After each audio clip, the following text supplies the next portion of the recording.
everyone, welcome back to the Novel Nomad and welcome to one of the most wonderful and exciting videos of the year. That's right, it is the announcement video for the Cloak and Dagger Christmas Readathon for 2018. So this year the lovely Kate Howe, who started the Readathon last year, has asked me and a few other ladies to join and kind of promote and host in a way this Readathon. It is a very relaxed Readathon. We're not doing huge challenges or things like that, but we did decide on doing a few prompts to perhaps challenge or direct your mystery reading for the month. So I am joined by Kate Howe, of course. We have Carolyn from Carolyn's Reading Rambles and Mel from Mel's Bookland Adventure. So this is going to be such a fun readathon because Christmas is a busy time of year for everyone. So we wanted it to be fun, breezy, a little bit light, and just to have a really good time reading some cozy, dangerous, thrilling mysteries. So what I've decided to do for my video is I'm going to go through each prompt. There's only going to be 4, and I'm going to give you some of my recommendations for each prompt, but also tell you what I plan to read in regards to that prompt itself. And I'm going to try and challenge myself and read more into the thriller variations perhaps, rather than just going straight cozy mysteries. So without much further ado, let the Cloak and Dagger Readathon announcement TBR and extraordinaire begin. So prompt number 1 is sugar and spice, because Christmas is all about the delectable treats that we get to enjoy. So I thought, what a wonderful way to go through some of the very sweet sugary cozies that just get you through some really trying book hangovers. And I absolutely, number 1, fell into Daisy Dalrymple. The Death at Wentwater Court is the first one, followed up by the Winter Garden mystery.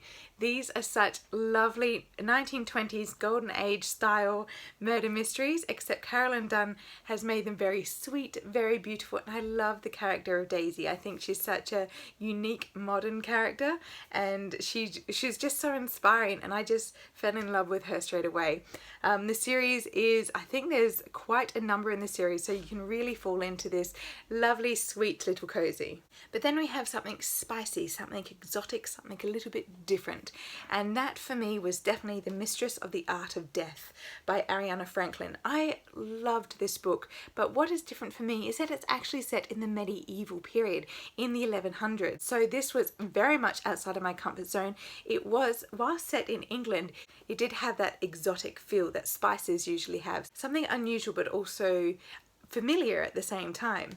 So I really thoroughly enjoyed this one. It is a great mystery, has a really weird, confusing, and at the same time brilliant ending.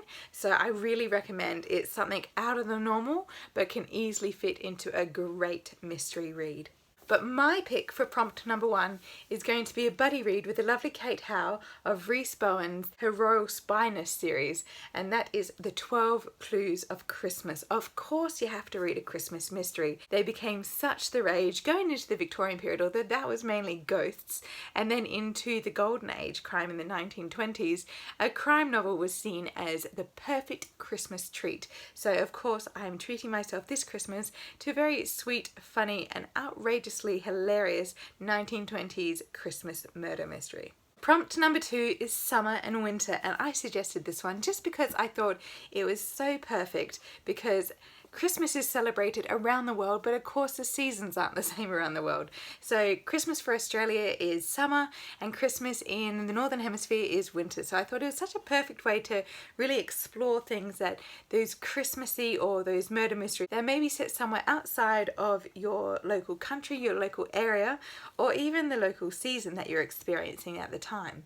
So one of my absolute top recommendations if you want to read a summer orientated murder mystery, that is The Dry by Jane Harper. This is set in Australia in regional Victoria, and it is during a drought season. So not only is it summer, but it's been endless summer without rain, without forgiveness, and as the season has continued, tensions rise. So the main detective himself walks into a very tense and very fraught situation within this local rural community. So Jane Harper uses the countryside and the atmosphere perfectly to really emulate what's going on in the mystery itself. So it's absolutely perfect, hot, sticky, summery read.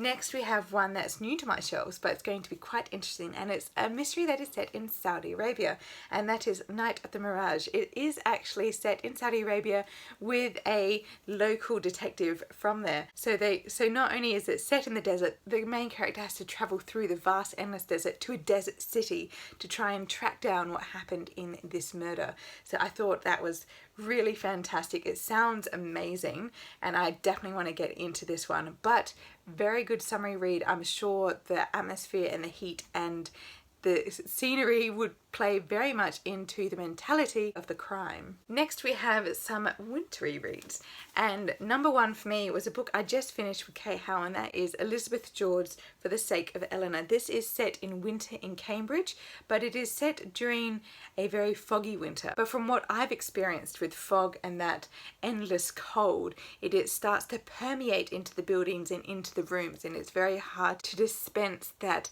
chill in the air. So this absolutely lent to the mystery itself. It was really fantastic how it allowed the characters to kind of follow this mystery around and around, and the fog played such a part into this play. So I thought that was really fantastic. Another rather wintry read was Ruth Rendell's The Vault.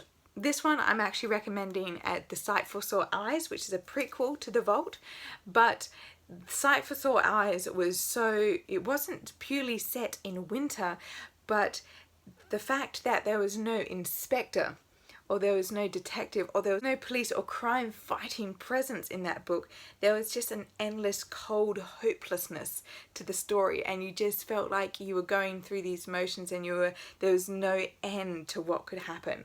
So The Vault I've yet to read, but I've heard amazing things about it. But I definitely recommend A Sight for Sore Eyes. It is a standalone. You can read it and then go into the Inspector Wexford series by Ruth Rendell. So that was absolutely fantastic, just for the desolate bleakness of the story itself. Perfect. But the book I'm reading for summer and winter is The Coroner's Lunch by Colin Cotterill. This is actually set in Laos during the 1970s, and of course it's quite summery, hot and humid year-round. So I thought this would be such a great selection, because not only have I never read a mystery set in Laos nor in the 70s, but it would be such a great read, because instead of following a detective, you follow a crotchety yet charming old surgeon. Prompt number 3 is new and old. So of course Christmas is about old traditions, but it's also about making new friends and finding new traditions. So I thought that was such a wonderful idea for Christmas and a Christmas readathon. So of course, going into some old mysteries, you have The Moonstone by Wilkie Collins and also Women in White. These were some of the early Victorian mysteries, and of course they don't follow a classic mystery plot as we know it today, but you can definitely see the beginnings of this fascination into murder mysteries. This was actually quite fun. It was a very long, arduous read, so I wouldn't recommend it if you're trying to read lots of books this December and also for the Cloak and Dagger readathon. But if you want to focus on one old school mystery book, The Moonstone definitely is quite fun, but very different. Next, of course, you can't get away with having an old reference without mentioning Agatha Christie. I loved And Then There Were None. This is very similar to Ruth Rendell's A Sight for Sore Eyes, where you don't have a police presence, but the thriller is absolutely astounding nonetheless. You are kept on the edge of your seat for the entirety of this story, and it is just phenomenal. I thoroughly, utterly enjoyed this one. So I highly recommend any Agatha Christie or anyone from the Golden Age. There's very different mysteries, but I think probably And Then There Were None was a little bit more approachable for a Golden Age mystery, especially if you're used to the more contemporary thrillers. A new mystery to me, and it's just come out, is Betty Church and the Suffolk Vampire. This is set in the 1940s, I believe just after the war. No, just before the war, 1939. So this is set in 1939, and it's about a woman who's one of the few female police officers on the force, and because the police are stretched quite thin, she is sent off to the countryside to investigate this rather ridiculous rumour of a vampire in the area. But of course it doesn't really turn out to be a vampire, but someone else killing people for a little bit of fun and frivolity. So this sounds like an absolutely fantastic read, even though it's got a historical historical fiction bent. I thought it was such an interesting new book. I had to pick it up straight away. It is quite chunky, but I'm sure you could find a copy and it would be very interesting for the month of December. Of course, the book I'm choosing for prompt 3 is The Treachery of Spies by Amanda Scott. This looks amazing. I can't wait to read it. It's post-World War II, so very similar to the Betty Church one, I suppose. But instead of being set just in England, it's about a female officer who has to chase down old spies who went rogue during World War II. And this is more in the thriller bent, but it does have elements of a murder mystery in there. So I think this will be very interesting. It'd take me out of my cozy mystery reading zone, but I am so excited for this read. Prompt number 4 is home and travel, because so many people have to travel to see relatives and to have Christmas lunches with other people. But of course, many people spend it at home with the people that they love. So home and travel is such an interesting one because it really makes you explore stories that are set outside of your comfort zone even, or even outside of the country of your origin. So for these the 2 ones that I recommend for travel is definitely going to be An Only to Deceive by Tasha Alexander. This is about Lady Emily, who really went into a loveless marriage and really didn't know much about her partner, but now that he's died, the Viscount has died, she starts to discover things about him that she begins to admire, and she begins to fall in love with him for the very first time. But of course she starts to mourn the loss of his death. But she in herself is a very intelligent woman, so she does travel a lot in her mourning, and there's a fascination with Greece, and I absolutely love the company who she travels with, and there's not a restriction on her being a woman and also traveling during the late Victorian period. So what I loved about this one is it's about a woman who has to travel in order to find the truth of what was going on at home. So it's really fantastic, highly recommend. It's the first one in the series. Next we have The Master Key by Masako Togawa. This is a Japanese thriller and I haven't read it myself, I've just picked it up. I might read it if I get time, but it sounds absolutely terrifying. It is about, you start off with a young woman who is waiting for a man to come home, and he's locked her in the room. And then of course it flicks to about 10 years later, and you don't know what happened to her, if he came back, or if she's still locked in that room and what's happened from there. So this sounds absolutely spine-tingling just from the blurb itself, and really fantastic. I think this one will be a great mess with your head psychological thriller set in Japan. And of course you have home, so I picked some reasonably iconic Australian murder mysteries if you do want to get into them. And of course number 1 is going to be Franny Fisher by Kerry Greenwood. Franny Fisher is also a TV series, so even if you don't get around to finding a copy of the Franny Fisher series, I definitely recommend watching the TV show. It's so much fun and it's set in 1920s Melbourne. Next we have from Solari Gentile, which has been recently republished in these wonderful Art Deco style covers, is A Few Right Thinking Men.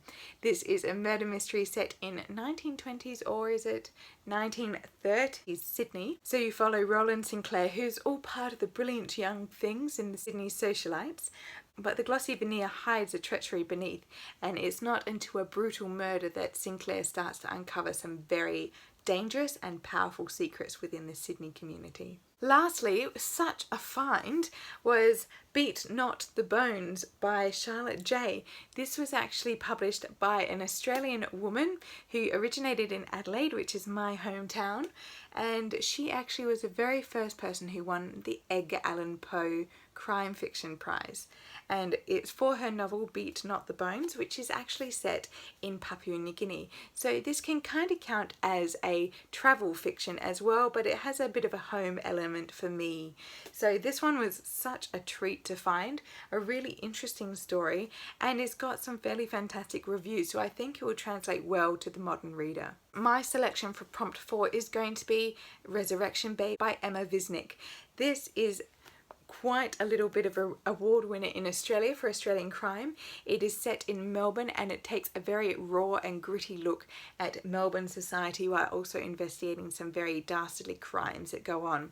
I think this will be quite a good crime book to get into, as I've read lots of contemporary crime set in London, New York, different places around the world, but none set in urban Australia. So this is going to be quite fascinating to read, a Melbourne-based murder mystery. Another book that I plan to read for the travel component of Prompt 4 is The Borrowed by Chan Hao Kei, and that is actually set in Hong Kong by a Hong Kong author, because I'll be travelling to Hong Kong in December. I thought that was such a perfect read because not only will I be filming my travel videos whilst I'm in Hong Kong, so be tuned for my Nomad in Hong Kong travel videos, but I'll also be reading of a murder mystery through the decades of Hong Kong whilst I'm in Hong Kong. So I thought that was such a perfect opportunity to read some international crime fiction. So that is what I'm planning to focus on for my Cloak and Dagger readathon. Let me know down below what you'll be reading. I am so excited. If you have any recommendations for any of the 4 prompts, or if you're starting to compile your own TBR for the Cloak and Dagger, please let me know down below. I'll be probably quite active on Instagram throughout the readathon, so head over to my Instagram, which I've linked down below, and check out my stories throughout the month of December. So happy reading everyone, and I'll see you all next time. Bye!